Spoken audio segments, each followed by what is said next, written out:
Speaker, सबसे पहले मैं ये अर्ज कर दूं कि ये जो तरमीम लेके आ रहे हैं, सबसे पहली बात ये है कि लास्ट टाइम जो तरामीम हो रही थी उसमें 26वीं तरमीम का जो एजेंडा था ये रह चुका था और जिसमें उन्होंने खुद ये एडमिट कर लिया था कि वाकई वो आईन से मुतसादम है। वो एजेंडा दोबारा ये रिकॉर्ड पे ला करके अपने मेजॉरिटी के बलबूते पे ये ख़त्म करना चाह रहे हैं। जनाब स्पीकर, ताकत के बलबूते और जनाब स्पीकर अपने ज़ाती मफादात के लिए जो लोग इमारतें तामीर करते हैं, लोग उनको अपने अवामी और नेशनल मोनूमेंट नहीं समझते। अवाम उनको गुलामी की यादगारें समझते और उनके मिटाने की कोशिश करते हैं। आपका ये पिरामिड बनने से पहले गिरेगा।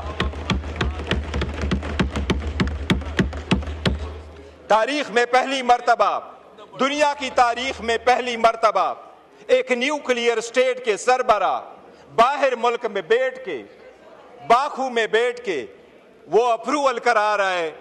इस तरमीम को हम बाकू तरमीम कहते हैं। इस बाकी तरमीम को, इस बाकू तरमीम को, इस सुबह बेनूर को हम नहीं मानते, अवाम नहीं मानते, नहीं मानते, नहीं मानते, नहीं मानते।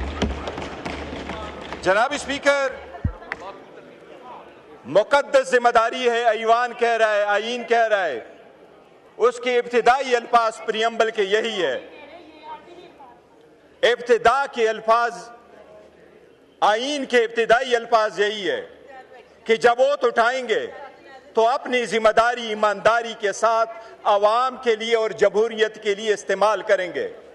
आज उसके साथ बेईमानी की गई है, उस जिम्मेदारी के साथ। जनाब स्पीकर, सबसे पहली बात तो यह है कि यह हुकूमत जब आई, PDM 2, PDM 1 की हुकूमत जिस वक्त आई तो अप्रैल में यह हुकूमत आई और मई में सबसे पहले उन्होंने तरामीम कर ली नेशनल अकाउंटेबिलिटी ऑर्डिनेंस में और 50 करोड़ से कम केसेस को कंसिडर किया कि ये करप्शन के केसेस नहीं होंगे और अपने सारे केसेस खत्म करा के ये साइड पे हो गए। और अब जाते जाते अपने आप को इम्यूनिटी देने जा रहे हैं कि हम जाएंगे तो इम्यूनिटी जाएंगे, हम कानून से बालातर है कि हमारा एहतसाब नहीं होगा। दुनिया में जमहूरी मुमालिक में अवाम के सामने, कानून के सामने जवाबदेह होना ही जमहूरियत है। कानून के सामने जवाबदेह होने ही कानून की बालादस्ती है। क्या सहाबा और खुलफाए राशिदीन पेश नहीं हुआ करते थे? क्या जमहूरियत में आपने नहीं देखा उस जमहूरियत को सलाम जिसमें प्रिंस एंड्रियो को क्वीन एलिजाबेथ जब जिंदा थी तो उसने उसको कहा, न्यूयॉर्क में आपके खिलाफ एक लड़की ने सिविल सूट फाइल किया है लेकिन मेरा बेटा प्रिंस के हैसियत से उसको डिपेंड नहीं करेगा, मैं अपने बेटे से टाइटल ले लेती हूं और वो रॉयल की हैसियत से वहां नहीं जाएगा। और किंग चार्ल्स ने न सिर्फ उससे बाकी टाइटल लिए बल्कि उसको कहा आज के बाद आप रॉयल लाज में रहोगे भी नहीं। इसको कहते जमहूरियत, इसको कहते कानून की बालादस्ती। जनाब स्पीकर, क्या डोनाल्ड ट्रंप अभी कन्विक्ट नहीं हुआ? क्या उसके पास इम्यूनिटी थी? क्या सरकोजी फ्रांस का सदर कन्विक्ट नहीं हुआ? कल उसको बेल मिली है 3 हफ्ते के बाद। क्या जैक शिराक फ्रांस का सदर था, वो कन्विक्ट नहीं हुआ? क्या यहूद इजराइल वाला सदर वो कन्विक्ट नहीं हुआ? आप लोगों ने नहीं देखा दुनिया के किस सदर के पास इम्यूनिटी होती है? आप बहके, ये कौन सी बात है जो लॉ मिनिस्टर साहब आवाम को बावर कराना चाहते हैं कि सदर अगर चला जाए तो उसके पास समन नहीं जाना चाहिए? बताएं, आपके 15 सदर गुजर गए, कौन सा सदर है जिसके पास समन जा चुका है? जरदारी तो अपने केसेस पहले मर्तबा में पार्कलेन वाले रेफरेंस में 4 अरब रुपए की करप्शन है। क्या करप्शन में आप पेश होकर के नहीं कह सकते कि मैं बेगुनाह हूं? आप नहीं कह सकते इसमें एविडेंस नहीं है? क्या आप ये सिर्फ ले रहे हैं कानून का सामना कि मेरे पास जो मर्जियों में करूं, मैं कानून से बालातर हूं? जनाब स्पीकर, एक चीज मैं जरूर याद कराऊं, आपको अदलिया से जरूर एक शिकायत होगी, लेकिन किंग जेम्स के खिलाफ एक मर्तबा 1670 की सुप्रीम कोर्ट ने बाजवा के एक्सटेंशन के केस में बरतानिया के 1670 के केस का फैसला करते हुए कि उसका हवाला देते हुए यह कहा था कि वहां पर चीफ जस्टिस ने अपने किंग को कहा था और 1616 में वो बिल्कुल इम्यून थे। उसने ये अल्फाज इस्तेमाल किए थे, no matter how high you may be the law is above you. हम कोशिश करेंगे, हम इनको कानून के कटोरे में लाएंगे और इंशाल्लाह होके रहेगा। अरे क्या खाम ख्याली में रहते हो? पहले आपके सामने हुआ नहीं था? कानून के तबादले करके आईन के तबादले करोगे, आप क्या कहोगे? घर में आराम से बैठोगे? आप हमें साइडलाइन करके ये बावर करते हो कि आपकी सरकार को टिकाव मिल जाएगा। अरे सरकार को ऐसा टिकाव मिलता है क्या पार्लियामेंट इस कदर मजबूत होती है? अरे वो मर्द आहन बैठा हुआ है, जिस दिन वो निकला वही अदालत खत्म करेंगे इसको इंशाल्लाह। अरे वो मर्द आहन जब आएगा, वो जो लफ्ज कहेगा वही आईन होगा इंशाल्लाह। अगर आजमा के देखना है, अगर आजमा के देखना है, अगर आजमा के देखना है तो किसी द्वार बाजार में जाके देखो, किसी जुमे पे जाके देखो, किसी फौजी पे जाके देखो। हरे आईन और कानून उसकी मरहूनी मिन्नत है, करो। आपको आपकी सोच पे सलाम है, आपकी डर को सलाम है। इतना डर, इतना भयानक डर, तौबा जी, कि वो दरवाजा ना खुले, कोई उससे मिले ना, मैसेज ना आए। और एक चीज जनाब स्पीकर बताता हूं, हम उस मुल्क के वफादार हैं, and that too for life. क्या सिर्फ एक बंदा है जो परफॉर्म करता है function in relation to the state? क्या गवर्नर फिर नहीं करता? क्या स्पीकर नहीं करता? क्या वजीर आजम फिर नहीं करता? हम अपने आप के लिए कानून बनाएं और अपने आप को कानून के मुहाफिज कहते हुए फिर अपने आप को इम्यूनिटी ले ले। हम अवाम के पास किस मुंह से जाएंगे? वो अवाम जो बेचारी सफर हो चुकी है, जिनके पास मिलने को खाना नहीं मिलता, जिसके हॉस्पिटल में बेड नहीं है, जिसके लिए जो वो अगर थाने में चला जाए वहां इंसाफ नहीं है, अदालतों में इंसाफ नहीं है, तो क्या हम सिर्फ एक फरके में ऊपर फरका बना दे? एक एलीट क्लास ऑलरेडी एग्जिस्ट कर रही है, एक और एलीट क्लास लेके आए जो कानून से भी बालातर हो। और आपके सारे बहाने खत्म हो गए। With all due respect law minister साहब, बहाने अब खत्म होने चाहिए।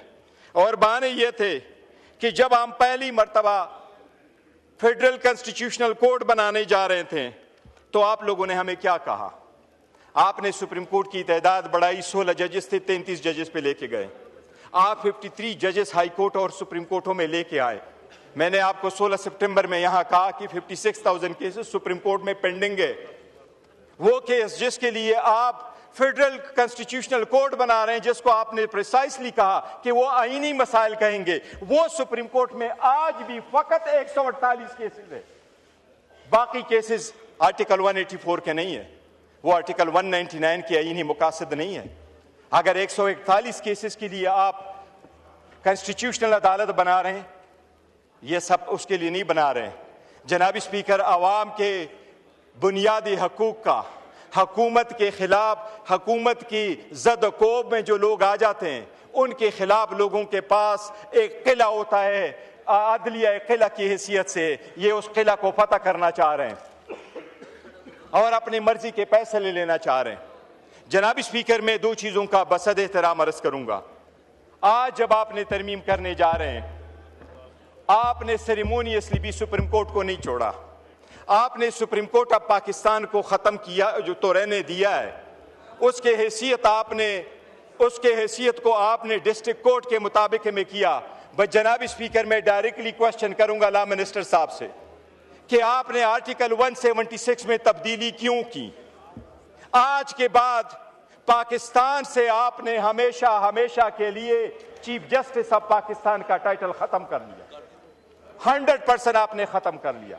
आर्टिकल 176 में तब्दीली करके आज के बाद चीफ जस्टिस ऑफ पाकिस्तान नहीं होगा, वो chief justice of supreme court होगा, दूसरा chief justice of federal constitutional court होगा।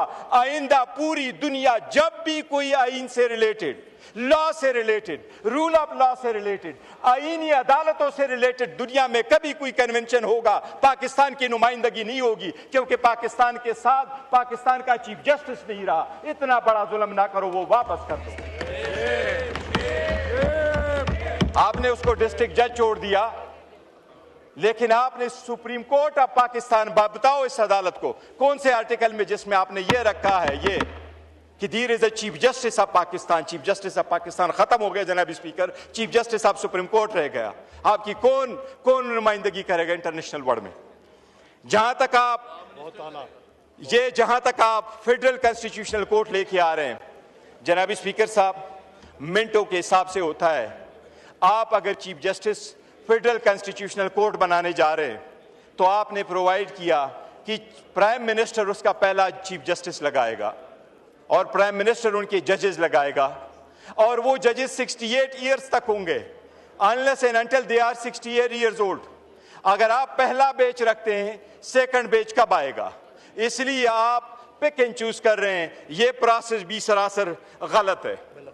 जनाब स्पीकर, मैं एक अर्ज करूं आखिर में, और मैं ये अर्ज कर रहा हूं कि जमहूरियत के लिए आईन में तब्दीलियां कंसेंसस से की जाती हैं, और लोग ये यकीन करते हैं कि जब आप कंसेंसस के साथ तब्दीली करेंगे तो वो आवाम की बुनियादों को, जमहूरियत की बुनियाद को मजबूत करेगा। जनाब स्पीकर, उन्होंने डिवाइड प्रोवाइड किया। और एक चीज़ आपने लास्ट टाइम वज़ीर आज़म ने यह कहा था कि हमारे पास लोटों का वोट नहीं आया। मुबारक हो, कल आपने 2 लोटों के वोट से अपना तरमीम पास करवाया, वो भी 62 भाग गया। वज़ीर आज़म ने लास्ट टाइम हमें कहा प्राउडली कि मेरे जो उन्होंने हमें वोट दिया है 5, उनको हमने निकाला है। उन्होंने कहा था वो लोटे नहीं थे। चलो कल तो लोटों का वोट लिया। लोटों से बना हुआ तरमीम योराना आवाम की खिदमत नहीं कर सकेगा। ये बड़ी बदकिस्मती है। थैंक यू जनाब स्पीकर। शाजिया मरी साहबा।